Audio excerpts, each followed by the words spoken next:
इथे आपल्याला गवत आलेलं टोक दिसतं का पुढे? हा पश्चिमेचा कडा आहे हिरकणीचा बुरुज. म्हणजे तिथून आणखी थोडं पुढे गेलो की जो बुरुज आहे, भिंत आहे, ती हिरकणीचे बुरुज आपल्याला बघायला मिळतो.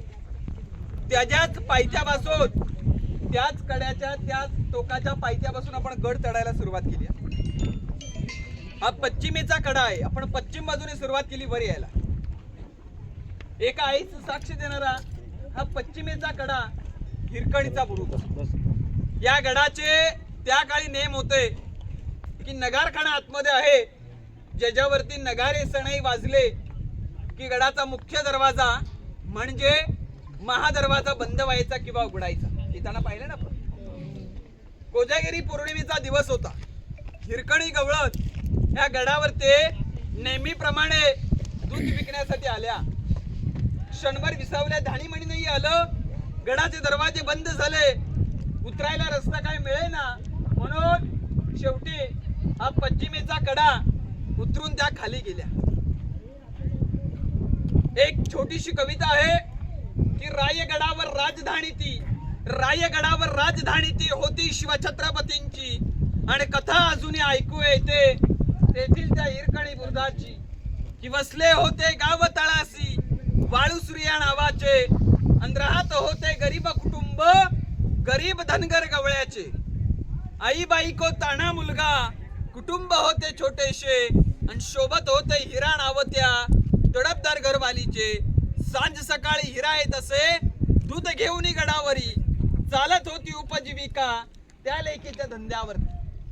एके दिवशी हिरा क्षणभर विसावली, ढाणी म्हणी नाही आलं, कधी सांज वेळे टळून गेली.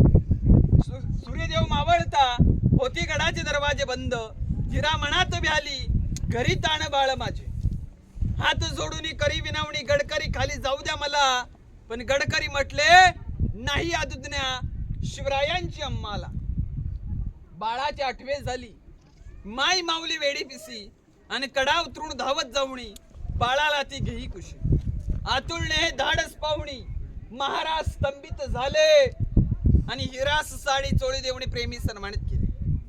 कड्यावरती त्या बुरुज बांधलेला साक्ष आईच्या प्रेमाचा, आणि कथा अजूनही ऐकू येते तेथील त्या हिरकणी बुरुजाची.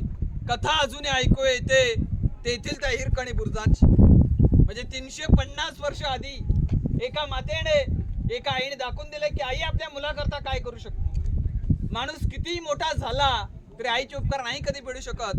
हे हिरकणी गवळण आणि 350 वर्षापूर्वी दाखवून दिलेलं आहे. पण राजांच्या लक्षामध्ये आलं की एखादी महिला गडाच्या खाली जाते तर तिथून दुश्मन गडावरती येऊ शकतो. या कारणास्तव तिथे बुरुज बांधला. त्या बुरुजाला नाव दिलं हिरकणीचा बुरुज, आणि खालच्या वाडीला, खालच्या गावाला नाव दिलं हिरकणी वाडी. त्याच कड्यावर, त्याच बुरुजावरती हिरकणी गवळण यांच्या मुलाचं नाव छत्रपती शिवरायांनी झुंजारराव असं ठेवलेलं आहे. त्या मातेला पालखीचा मान देऊन त्यांच्या घरामध्ये सुखरूप रवाना केली. असे हिरकणी गवळण यांची एक छोटीशी कविता आहे. आता पुढे आपण जे तलाव पाहतोय याची माहिती मुनोऱ्यांपासून आपण घेणार आहोत, आणि मग पालखी दरवाजातून आपण बाल्ले किल्ल्यामध्ये प्रवेश करू. बोला छत्रपती श्री शिवाजी महाराज के जय. पार्वती पते हर हर.